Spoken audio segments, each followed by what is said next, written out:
안녕하세요. 밤동화 TV입니다. 고사성어는 주로 중국의 옛 이야기에서 유래하여 비유적인 내용을 담은 글자로 상황, 감정, 사람의 심리 등을 나타낸 말이랍니다.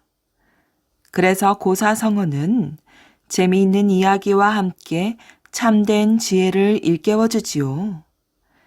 이번 영상은 그동안 하나씩 들려드렸던 고사성어 유래를 듣기 좋게 모은 영상이랍니다. 각 이야기의 제목으로 고사성어도 유추해보시고 고사성어 속에 녹아있는 삶의 지혜와 교훈도 얻으시길 바랍니다. 오늘의 옛 이야기 재미있게 들으시고 편안한 시간 보내세요. 닭과 개를 흉내내는 제주. 제나라의 맹상군은 재상 벼슬까지 한 왕족이랍니다. 그는 마음이 넓고 지식이 많은 사람이었지요. 이 맹상군의 집에는 그를 따르는 식객이 무려 3,000명이나 있었다고 한답니다.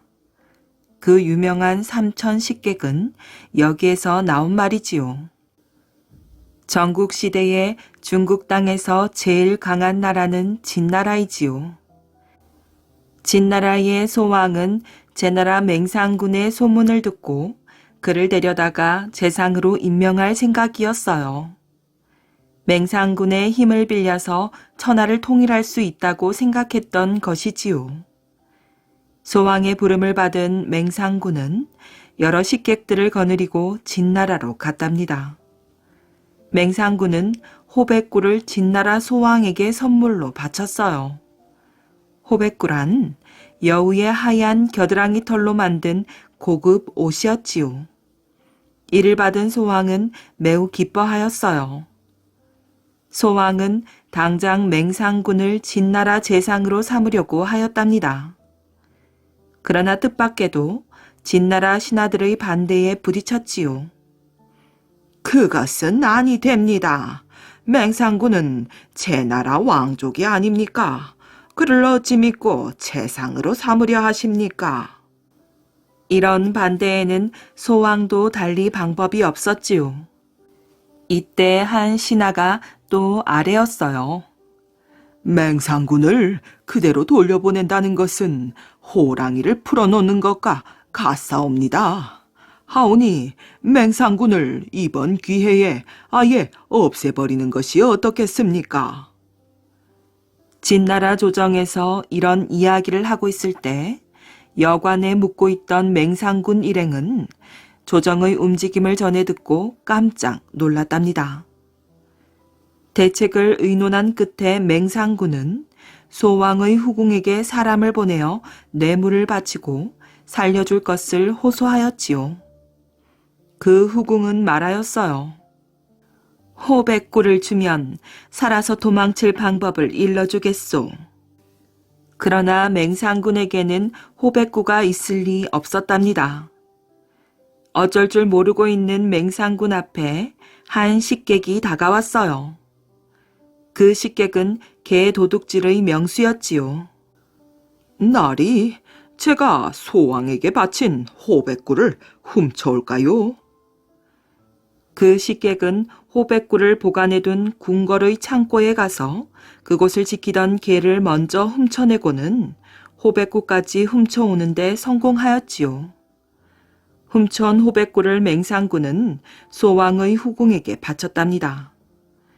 소왕의 후궁은 소왕에게 간청하여 그날 밤중에 맹상군과 그 식객들이 진나라 도읍을 떠날 수 있도록 허락을 받아주었어요. 맹상군 일행이 진나라 국경인 함곡관에 이르렀을 때였답니다. 아직 함곡관의 문은 굳게 닫혀 있었지요. 그 당시는 첫 딸기 울어야 비로소 관문을 열도록 되어 있었어요. 그런데 닭이 우려면 아직도 많은 시간을 기다려야 하였지요. 맹상군은 무척 당황하였어요. 짐작했던 대로 뒤에서는 진나라 군사들이 쫓아오고 있었지요. 이때 한 식객이 닭의 울음소리를 내었답니다. 그러자 이곳저곳에서 닭들이 울어대었어요. 진나라의 문지기들은 영문도 모르고 함곡관 문을 열었답니다. 이렇게 해서 맹상군 일행은 무사히 함곡관을 빠져나와 제 나라로 돌아갈 수 있었다고 합니다. 사기에 나오는 고사성어 계명 구도는 닭의 울음소리를 잘 내는 사람과 개의 흉내를 잘 내는 좀도둑이라는 뜻으로 보잘것없는 재주나 소질도 훌륭하게 쓸 때가 있다라는 의미로 쓰였답니다.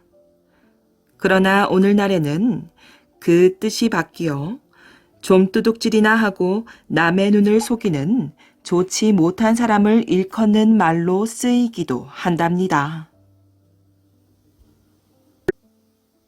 대의와 인정 사이에서 때는 중국의 삼국시대 초엽, 총나라의 제갈량은 대군을 이끌고 성도를 출발하였답니다. 곧 한중 땅을 휩쓸고 그 기세로 기산으로 진출하여 위나라 군사를 크게 무찔렀지요. 그러자 위나라의 조선은 군사적으로 아주 중요한 기산을 다시 되찾기 위해 명장 사마이를 급히 파견했답니다. 사마이는 20만 명의 대군을 이끌고 기산의 들녘에 진을 쳐 제갈량의 군대와 마주 바라보게 되었지요. 두 나라의 대군이 이 상황에서 기세를 잡을 수 있는 열쇠는 식량을 운반하는 길목인 가정 지역이었지요. 지금은 제갈량 쪽이 차지하고 있지만 만약 빼앗기면 총나라가 중원으로 나갈 수 있는 기회가 물거품이 될 수도 있을 만큼 중요한 지역이었답니다. 문제는 그렇게 중요한 가정 땅을 지킬 장수가 마땅히 없다는 것이었어요. 그때 마속이 자원하고 나서는 게 아니겠어요. 마속은 제갈량과 문경지교를 맺은 백미 마량의 동생이었지요.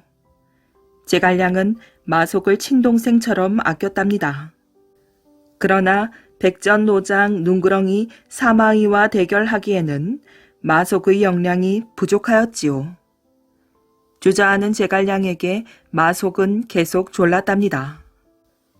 제갈량님, 제가 어려서부터 병법을 익혔는데 어찌 가정 지역 하나 못 지키겠습니까?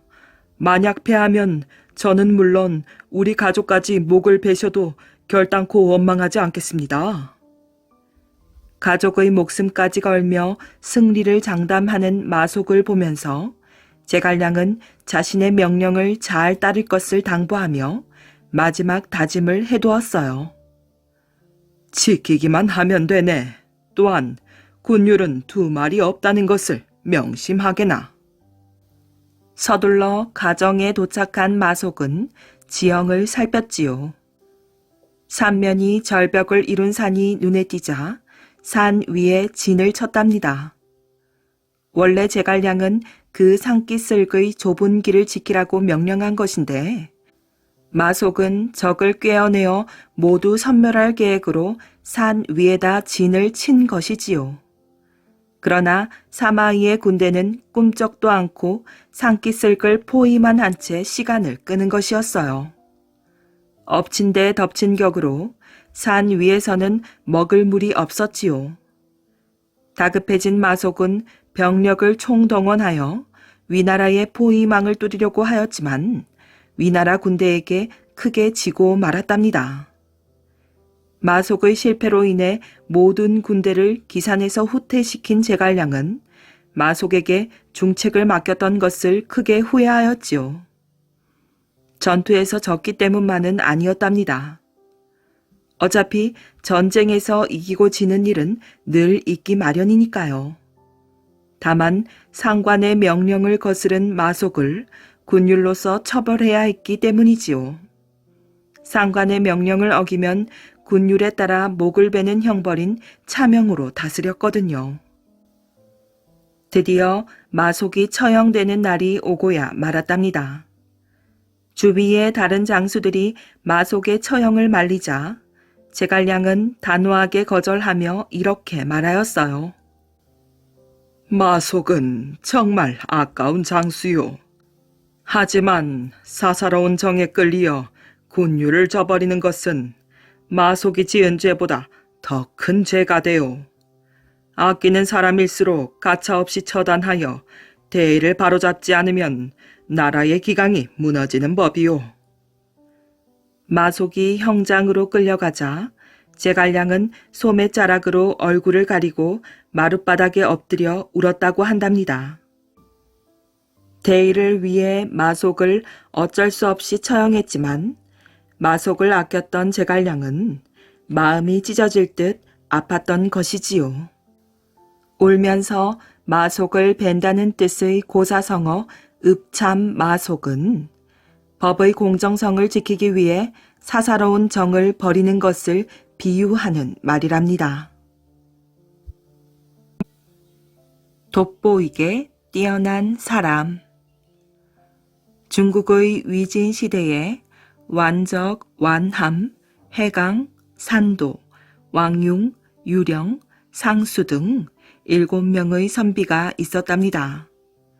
세상 사람들은 이들의 대숲의 7명의 선비라 하여 중림칠현이라고 불렀지요. 이들은 지금의 하남성 북동부에 있는 중림에 모여 정치나 세상사에는 관심을 두지 않고 검은고와 술을 즐기며 신선처럼 살았답니다. 그 중의 한 명인 위나라 사람 해강은 진나라의 무제에게 반역의 죄를 뒤집어 쓰고 처형을 당하였답니다. 해강에게는 아들 해소가 있었는데 그때 해소의 나이가 10살이었지요. 해소는 홀어머니와 어렵게 살았어요. 해소가 성장하자 중림 칠현의 한 사람이면서 진나라의 신하가 된 산도가 그를 무제에게 추천했답니다. 무제는 해강의 조국 위나라를 멸망시키고 진나라를 세운 사마염이었어요. 해소의 아버지는 조국 위나라를 위해 사마염에게 바른 소리를 하다가 처형이 된 것이었지요. 무제의 입장에서 보면 해소는 반역자의 아들인 셈이랍니다. 그렇기에 산도는 조심스럽게 말을 이었지요. 폐하, 서경에는 아버지의 죄를 아들에게 묻지 않는다고 적혀 있습니다. 해소가 비록 해강의 자식이긴 하오나 총명함이 춘추시대 진나라의 대부 극결에게 결코 뒤지지 않습니다. 산도는 고전을 인용하면서 춘추시대 진나라의 전통을 이어 다시 진나라를 세운 무제에게 해소를 추천하고 있는 것이었지요. 비유하자면 고구려의 정신을 이은 고려왕 왕건에게 고구려의 유명한 장군 영계소문에 버금가는 자라며 소개하는 것이었어요. 하오니 해소를 비서랑으로 쓰십시오. 그대가 추천할 만한 사람이라면 정승이라도 시키겠네. 이렇게 말하면서 무제는 비서랑보다 한 단계 높은 벼슬인 비서승으로 해소를 등용하였답니다. 역적의 자식인 해소가 드디어 진나라의 수도 낙양에 당당하게 벼슬 아치로서 들어가게 되었으니 그 모습이 어땠을까요? 어떤 사람이 바로 그 모습을 보고 칠현의 한 사람이자 해강과 친했던 왕융에게 가서 소식을 전하면서 이렇게 말하였답니다. 많은 혼잡한 군중 속에서 해소를 처음 보았습니다. 드높은 혈기와 기계는 마치 닭의 무리 속에 있는 한 마리의 학과 같더군요. 이렇게 군계 일학은 보통 사람들 속에서 단연 눈에 띄는 해소를 비유한 말이었지요. 이 말이 전해져 평범한 사람들 속에 돋보이는 뛰어난 사람을 가리키는 말이 되었답니다. 뗄나무 위에 눕고 쓸개를 맛본다. 중국 춘추 전국 시대에 오나라의 왕 함려가 월나라로 쳐들어갔답니다. 함녀는 월나라의 구천과 싸우다 독화살을 맞아 그만 전쟁터에서 숨을 거두었지요. 숨을 거두기 직전에 함녀는 그의 아들 부차에게 유언을 남겼답니다. 부차야, 월나라 구천이 나를 죽인 원순이라 잊지 말거라.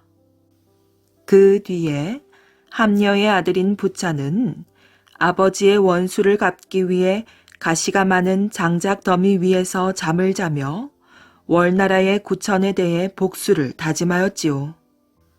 그것도 모자라서 방의 입구에 사람을 세워놓고는 부차가 들어가고 나올 때마다 너는 월나라의 구천이 너의 아버지를 죽인 것을 잊었는가?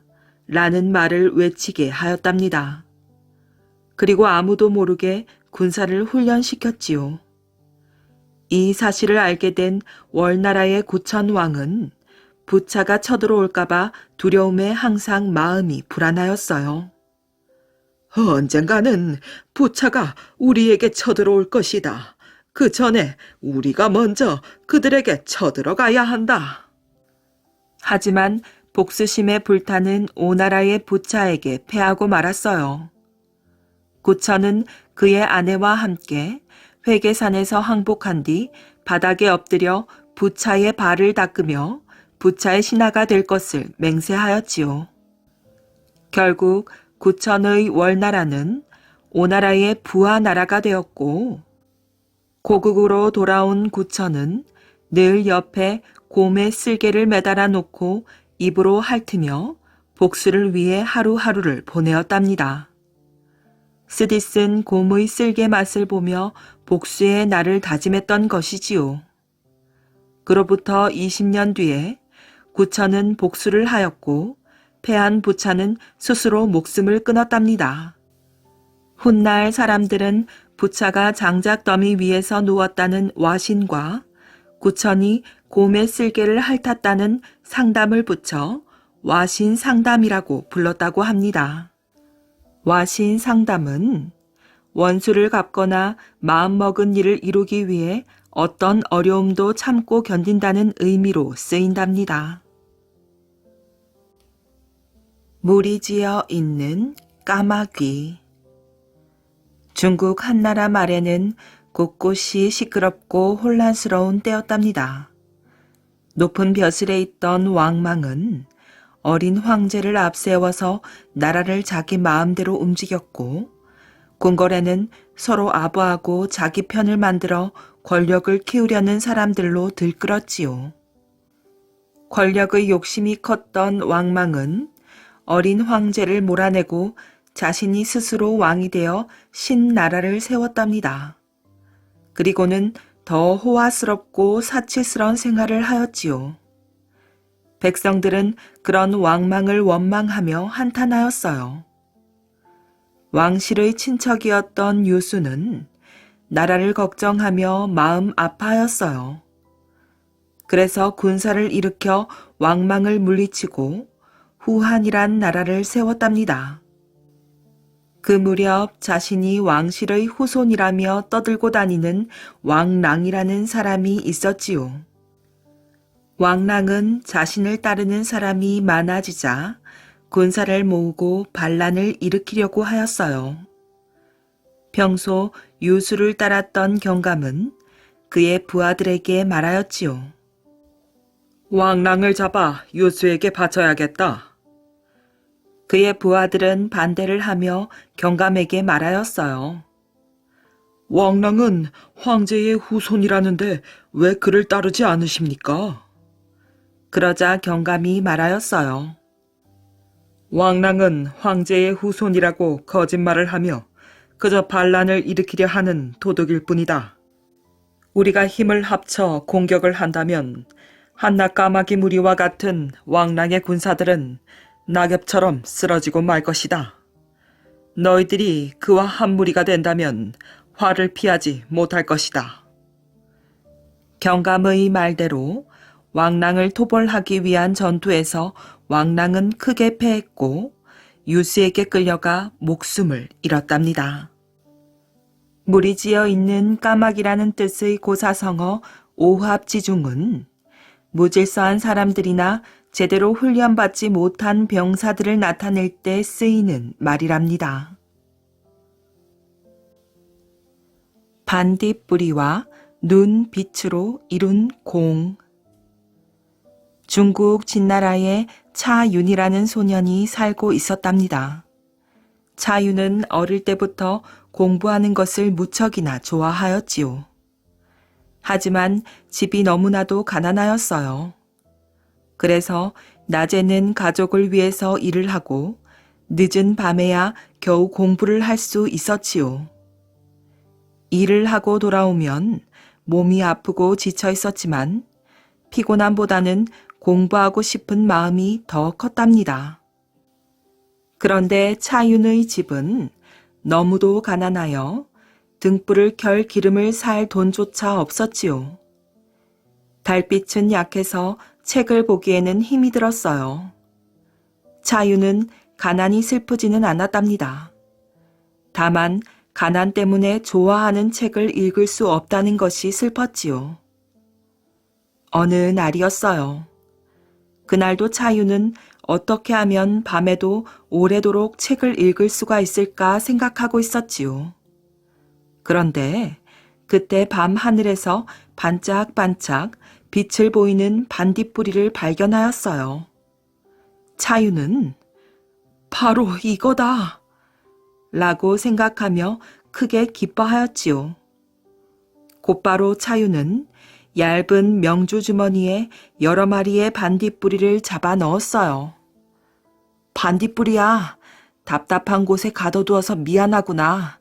내 오늘 밤에 책을 읽고는 바로 풀어줄게. 그렇게 밤마다 반딧불이를 잡아서 불을 밝히고 책을 읽었지요.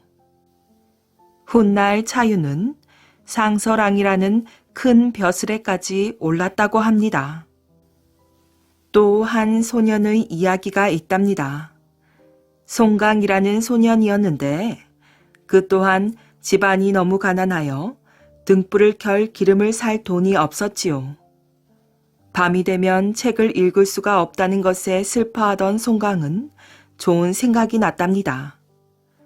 캄캄한 밤이 되자 송강은 방문을 활짝 열었답니다. 겨울바람이 몹시도 차가웠지만 소복이 쌓인 하얀 눈을 보며 얼굴에 미소가 번졌지요. 눈에 반사된 달빛 때문에 주변이 환해졌기 때문이었어요. 송강은 그 덕분에 보고 싶던 책을 읽을 수가 있었지요. 훗날 송강도 높은 벼슬에 올라 출세하였다고 합니다.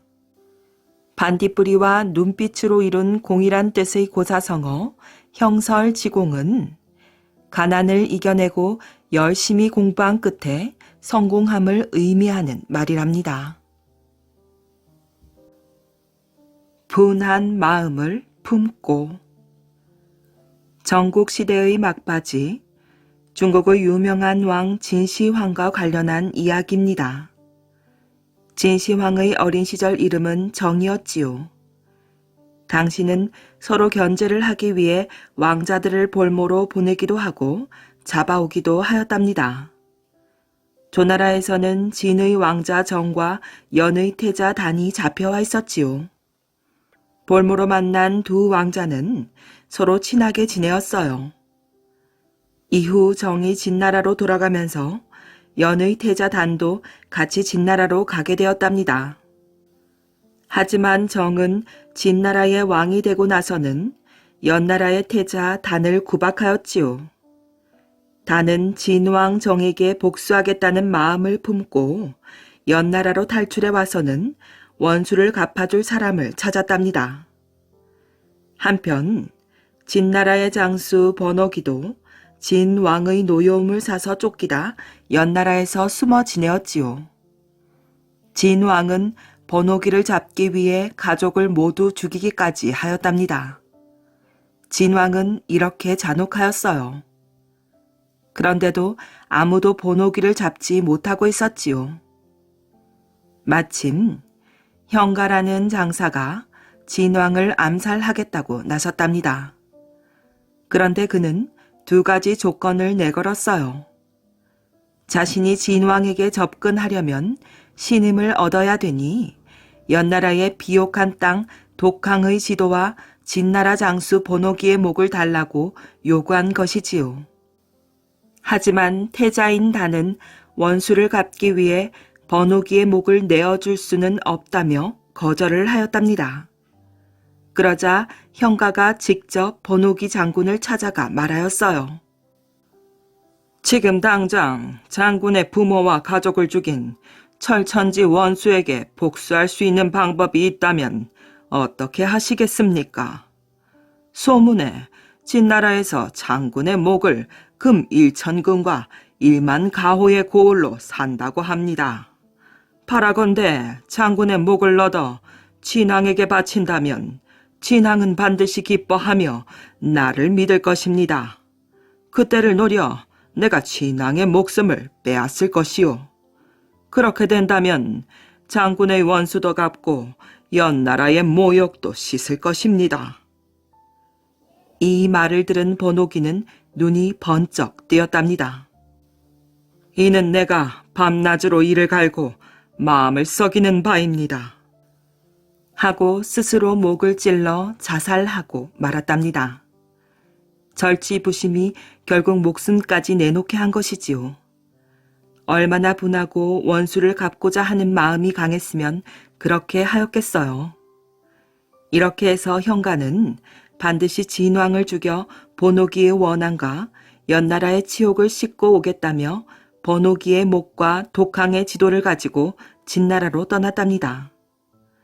하지만 이 암살 사건은 실패로 돌아가고 말았지요. 결국 절치부심했지만 번호기의 간절한 소망은 이뤄지지 않았어요.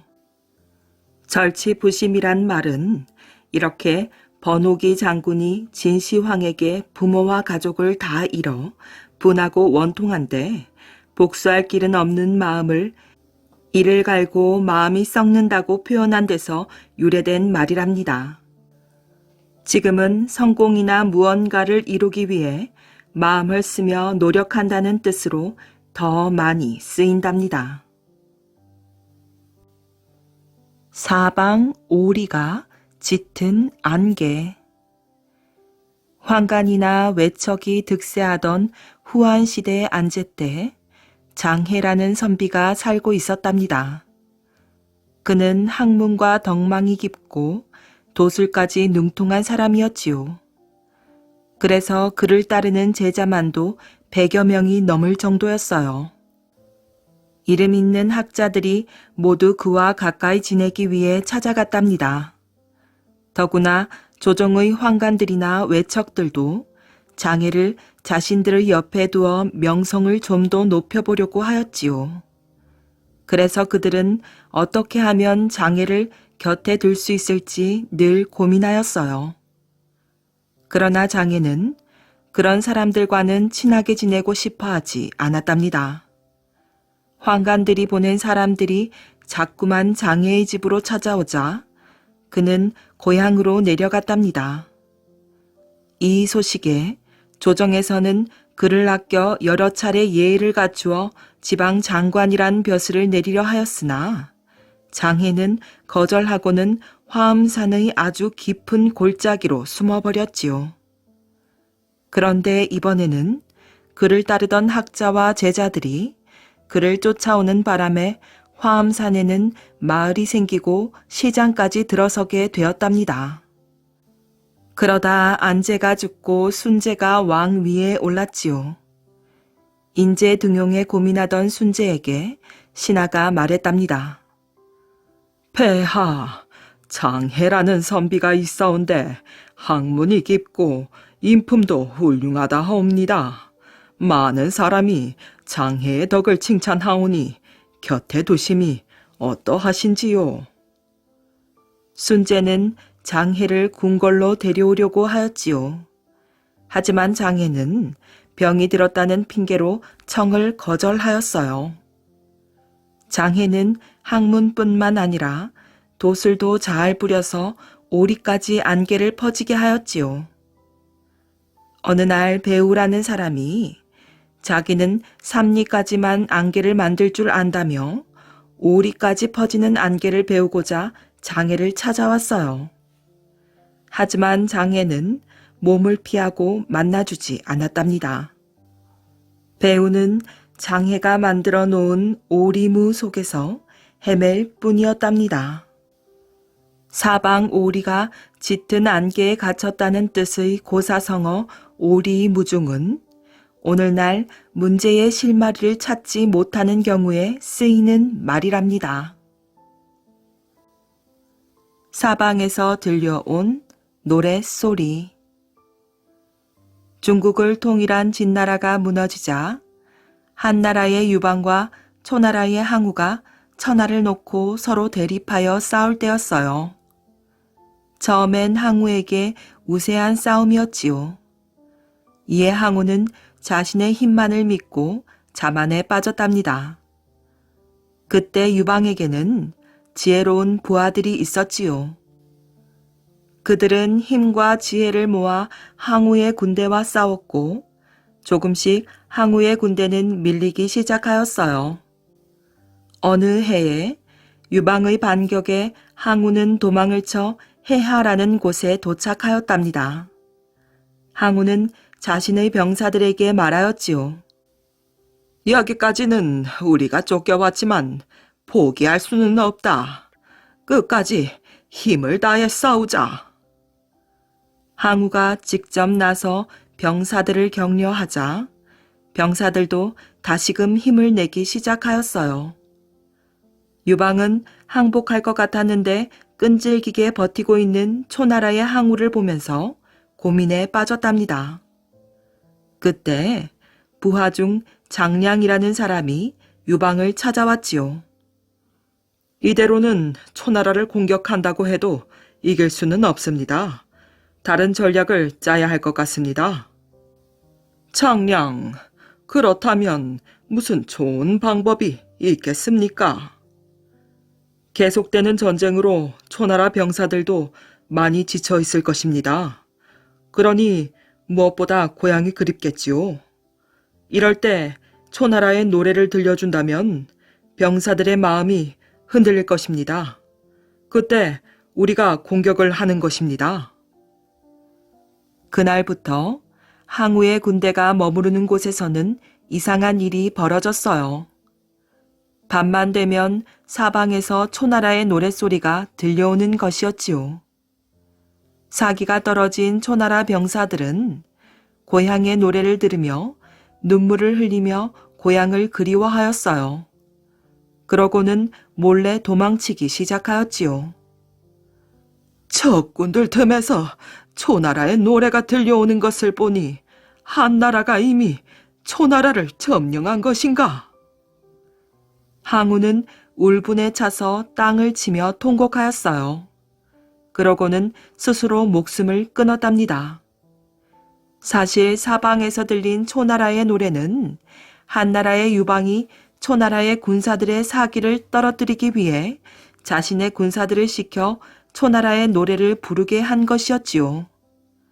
이 전략으로 유방은 항우를 이기고 한나라가 중국을 다시 통일할 수 있었답니다.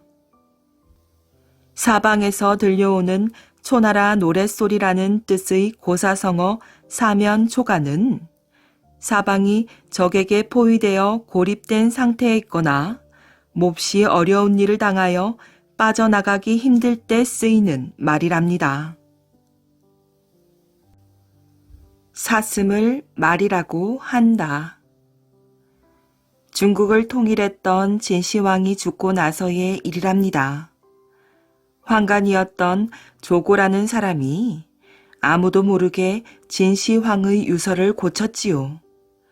그래서 원래 왕위에 올라야 하는 부소를 죽이고 어린 호해를 왕위에 오르게 하였어요. 그러고는 자신은 승상이라는 벼슬을 얻어 어린 호해를 조정하며 자신에게 위험한 사람들은 하나 둘씩 죽였답니다. 그리고는 모든 권력을 차지하였지요. 그런데 그러고도 마음이 불안했던 조고는 자신도 모르게 남아있는 반대 세력을 없애고자 계략을 꾸몄지요.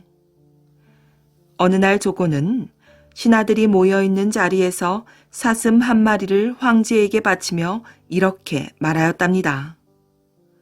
폐하, 제가 귀한 말 한 마리를 얻었기에 황제 폐하께 바치옵니다. 황제는 이 말을 듣고는 어이가 없었어요. 승상, 무슨 말이오? 이것은 사슴이 아닙니까? 사슴이라니요. 이것은 분명 말이옵니다. 그렇다면 내 다른 사람들에게 물어보리다. 이것이 사슴이오 말이오? 황제는 다른 신하들에게 물어보았지요. 그러자 어떤 이들은 말이라 하였고 어떤 이들은 보이는 대로 사슴이라 하였답니다. 또 어떤 이들은 아무 말도 하지 못하였지요. 조고는 그 말들을 귀담아 듣고 있다가 사슴이라고 말한 신하들은 나중에 하나하나 죄를 뒤집어 씌워 감옥에 가두었어요. 그 후로부터 조고의 말에 반대하는 사람은 하나도 없게 되었지요. 모두가 조고를 두려워하며 떨고 있게 되었답니다. 결국 어린 호의 황제는 자신의 처지를 한탄하며 조고의 위협을 못 이기고 스스로 목숨을 끊었답니다. 사슴을 말이라고 한다는 뜻의 고사성어 지록위만은 사실이 아닌 것을 사실로 만들어 인정하게 하거나 윗사람을 업신 여기는 태도를 나타낼 때 쓰이는 말이랍니다. 서 있는 곳을 바꾸어 생각해 본다. 옛날 중국에 하우와 후직이 살고 있었답니다. 두 사람 모두 지혜와 덕이 훌륭하여 주위 사람들에게 칭송을 받았지요. 두 사람은 나란 일을 하느라 바빠서 집에 갈 틈도 없었어요. 나란 일로 집 앞을 지날 때조차 집 안에 발을 들여놓지 않았지요. 그간 집에도 못 가고 오랜만에 지나가니 집에 한번 들렀다 가시지요. 아니라네. 내가 사사롭게 집이나 들렀을 때 백성들이 힘든 일을 겪을 수도 있다네. 그러니 어찌 우리 집에 드나드는 것에 신경을 쓰겠나.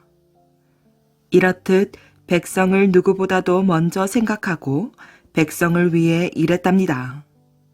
또 안회라는 사람이 있었지요.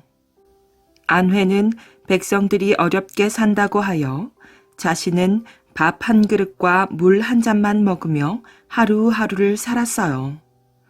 하우와 후직, 안회는 모두 공자의 제자랍니다.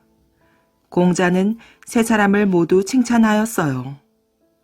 하우, 후직, 안회는 모두 자신의 처지보다는 다른 사람들의 처지를 생각하며 배려한 사람들이다.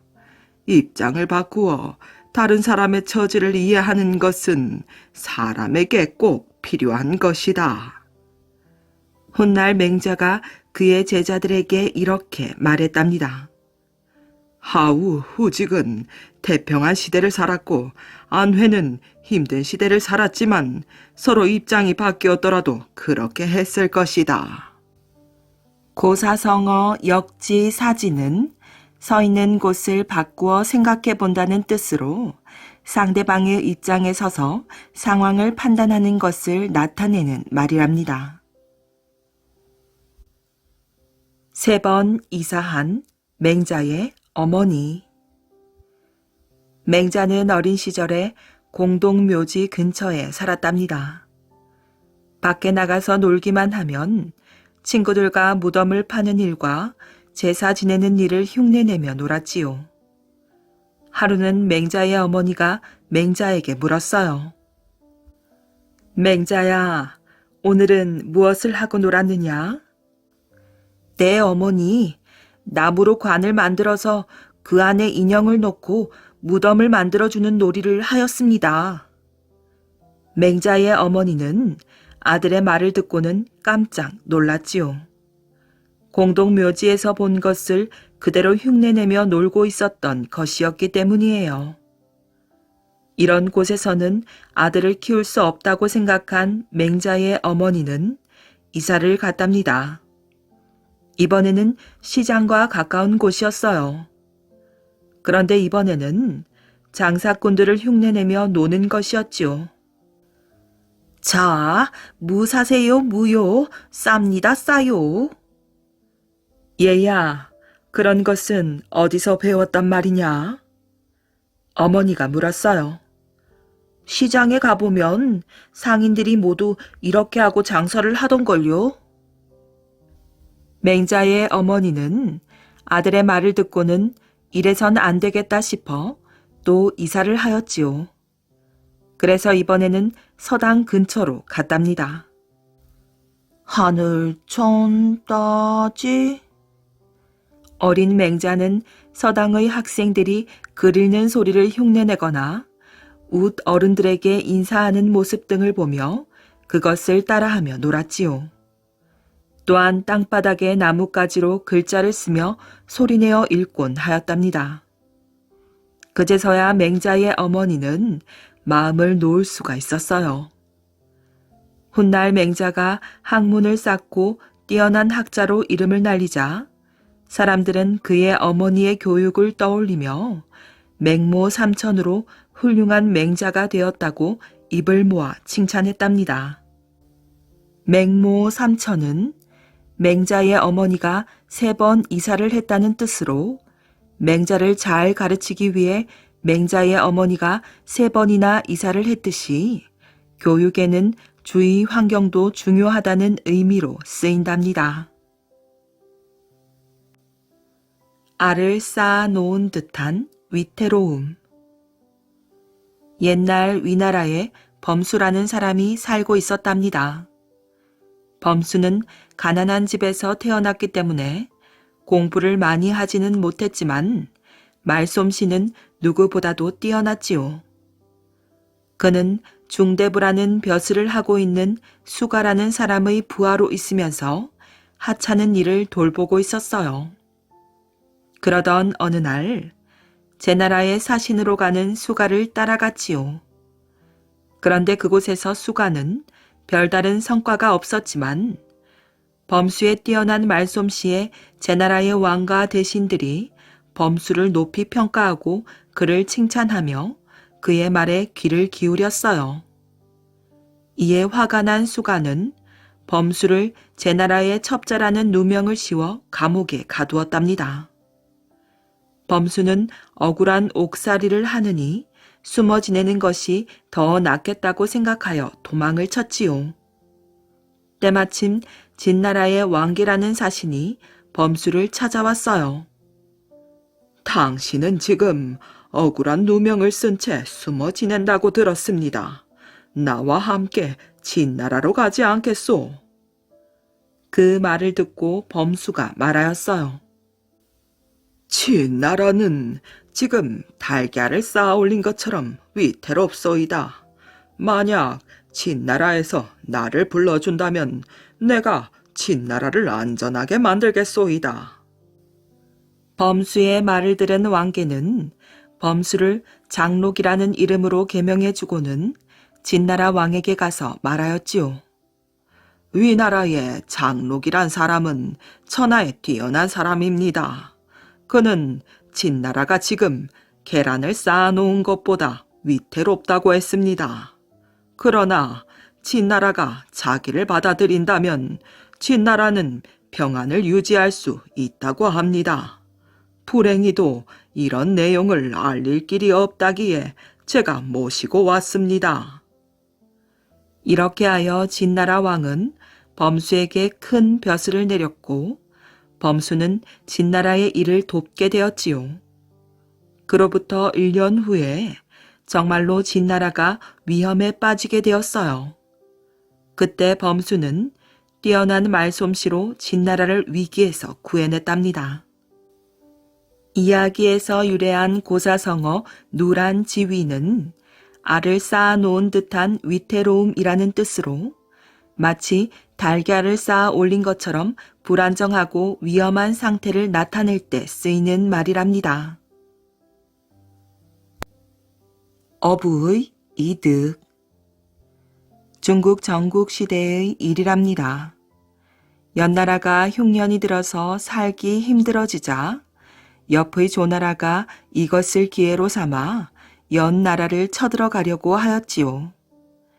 연나라의 소왕은 몇 날 며칠을 고민하다가 말솜씨가 뛰어난 소대라는 사람을 불렀답니다. 자네가 조나라로 가서 우리 연나라를 공격하지 못하게 해문왕을 설득해주게나. 소왕의 간곡한 부탁에 소대는 조나라 해문왕에게 찾아갔답니다. 폐하, 제가 오는 길에 냇가에 조개가 입을 벌리고 햇빛을 쬐고 있더군요. 그때 갑자기 도요새가 날아와서는 뾰족한 부리로 조개살을 쪼았습니다. 깜짝 놀란 조개는 껍데기를 꽉 다물고는 도요새의 부리를 놓아주지 않고 있더군요.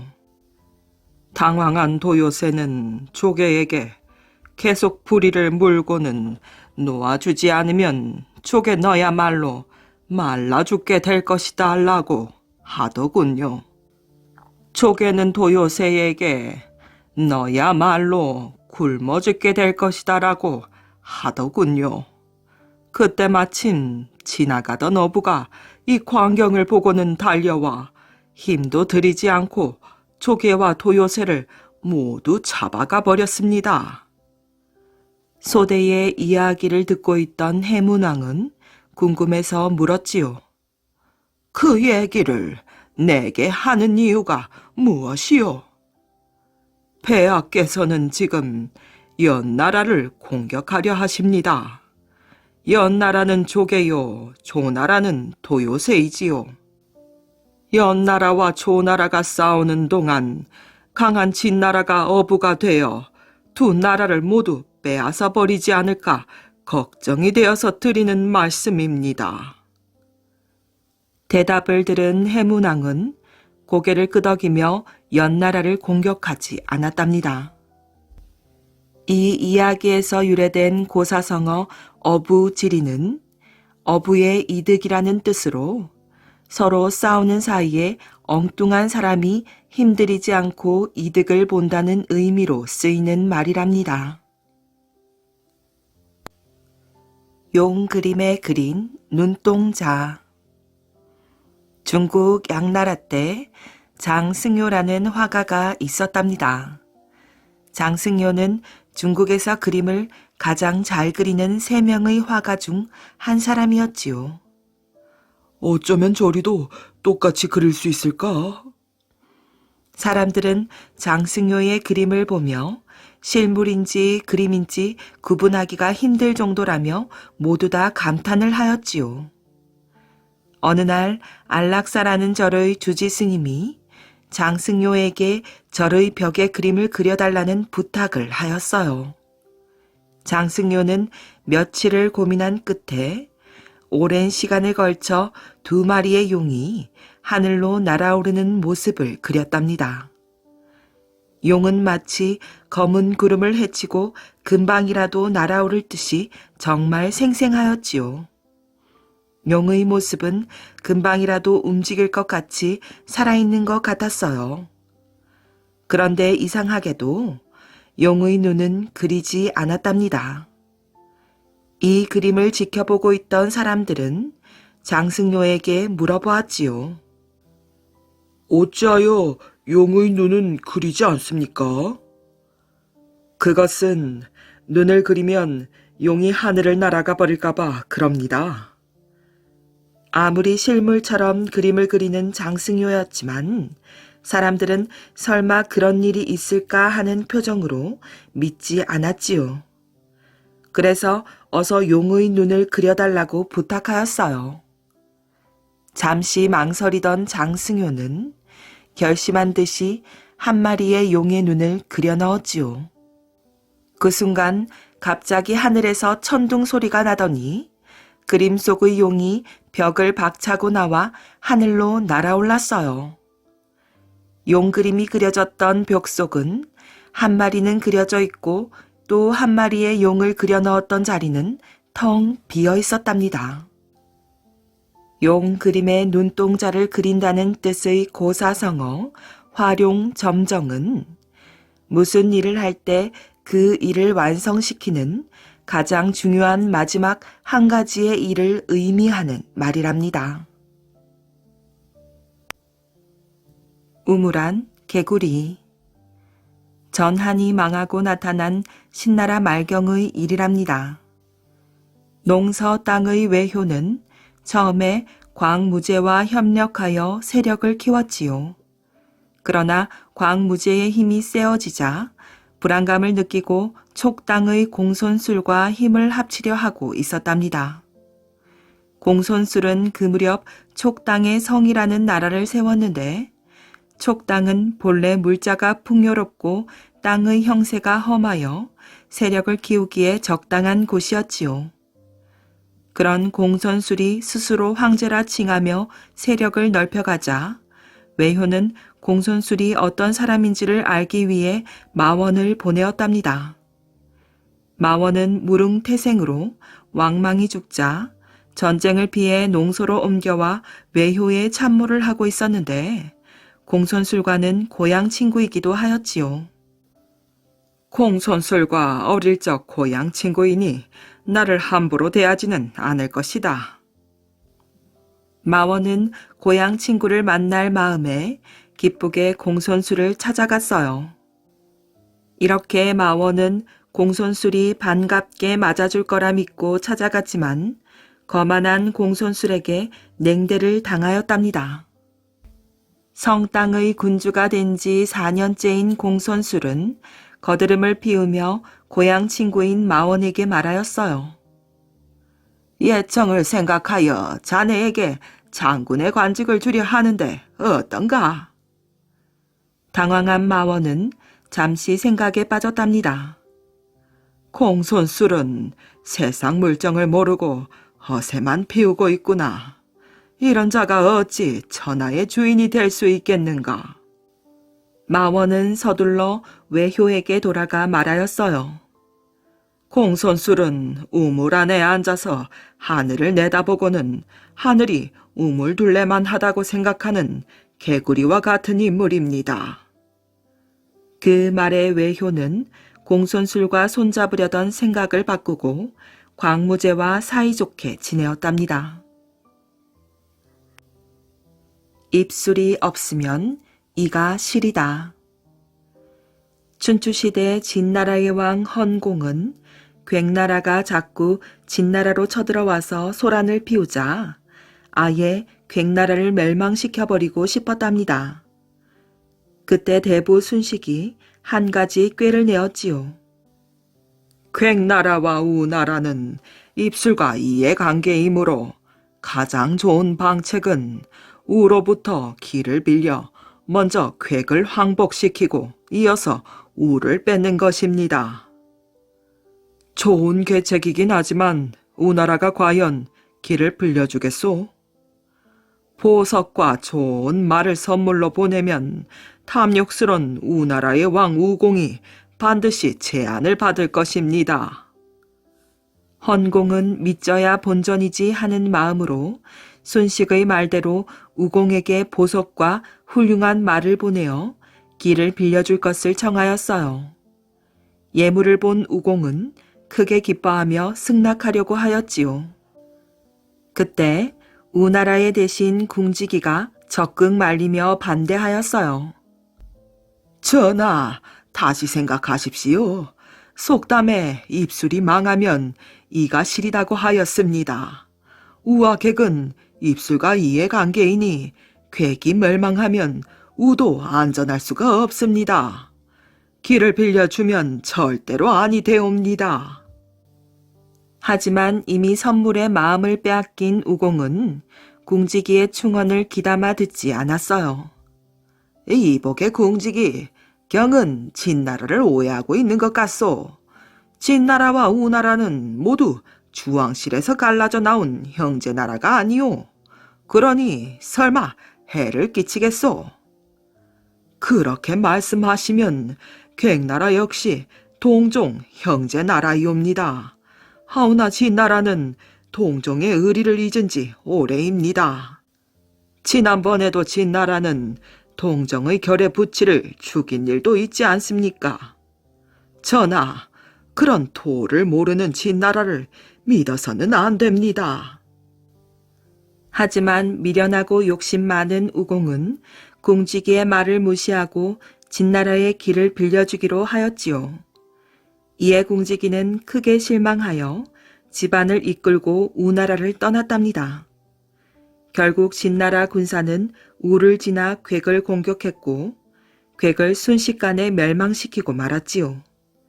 그리고 돌아오던 길에 우나라를 공략하였어요. 사로잡힌 몸이 되어서야 우공은 궁지기의 충고를 듣지 않은 것을 후회했답니다. 입술 역할을 했던 괵나라가 망하자 이었던 우나라 또한 망할 수밖에 없는 순망치한의 교훈을 남기고 말았답니다. 입술이 없으면 이가 시리다는 뜻의 고사성어 순망치한은 서로 밀접한 사이의 한쪽이 망하면 다른 한쪽도 그 영향을 받아 위태로워진다는 말이랍니다. 죽기를 각오하는 자세. 한나라 고조 유방이 아직 황제에 오르기 2년 전의 일이랍니다. 명장 한씨는 유방의 명에 따라 위나라를 쳐부순 다음 조나라로 쳐들어갔지요. 그러자 조나라에서는 20만 명의 군사를 동원하여 조나라로 들어오는 좁은 길목 끝에 성체를 세웠답니다. 한편 첩자를 통해 조나라가 기습 작전을 펴지 않는다는 사실을 알게 된 한씨는 서둘러 좁은 길을 통과하다가 출구를 10리쯤 앞둔 곳에서 일단 행군을 멈췄지요. 이윽고 밤이 깊어지자 한씨는 2천여 명의 기병을 조나라의 성체 바로 뒷산에 숨겨놓으면서 이 임무를 맡은 장군에게 이렇게 명하였어요. 우리가 내일 조나라의 성체를 공격하다 달아날 것이다. 그러면 조나라 군대가 성을 비우고 우리를 쫓을 것이다. 장군은 그 틈을 이용하여 성체를 점령한 뒤 한나라의 깃발을 세우도록 하라. 그리고 한씨는 1만여 명의 군사를 좁은 길의 출구 쪽으로 보내면서 지금 좁은 길을 빠져나가면 강이 보일 것이다. 가서 강을 등지고 진을 치도록 하여라. 그리고 우리가 싸우다 거짓으로 패하여 그쪽으로 도망을 오면 힘을 합쳐 싸우는 것이 이번 작전이다.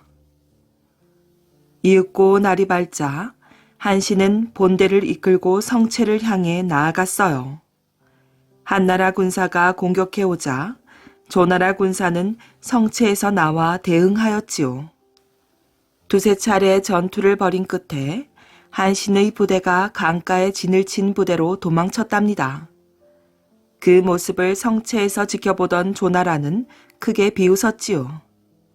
아니, 저들이 미친 것이 아닌가. 강을 등지고 진을 치다니 어리석기 짝이 없도다. 이 기회에 저들을 모두 무찌릅시다. 이렇게 하여 조나라는 성체를 거의 비우고 20만 명의 군대 모두를 동원해서 한신의 부대를 무서운 기세로 뒤쫓았답니다. 바로 이때 미리 숨어있던 기병대는 비어있는 성체를 쉽게 차지하고 한나라 깃발을 세웠지요.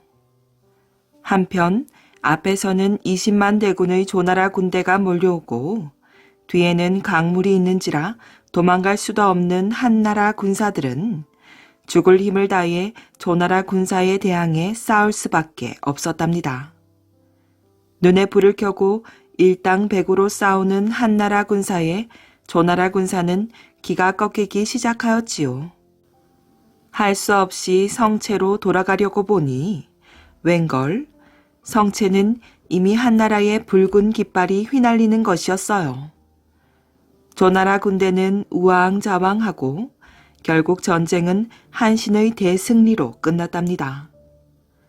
그날 밤 승리를 기념하는 축하잔치에서 부하 장수들이 배수진을 친 이유를 묻자 한신은 이렇게 말하였지요. 병법에 이르길 죽을 곳에 두어야 사는 길이 있다고 했소. 우리 군사는 이번에 급히 편성을 하여 오합지졸이요. 배수진을 치게 되면 뒤에는 강물이 흐르니 싸움에 져서 죽든지 강물에 빠져 죽든지 죽는 것은 마찬가지이므로 죽기 아니면 살기로 싸움에 임할 것이고 그래서 우리가 이긴 것이요.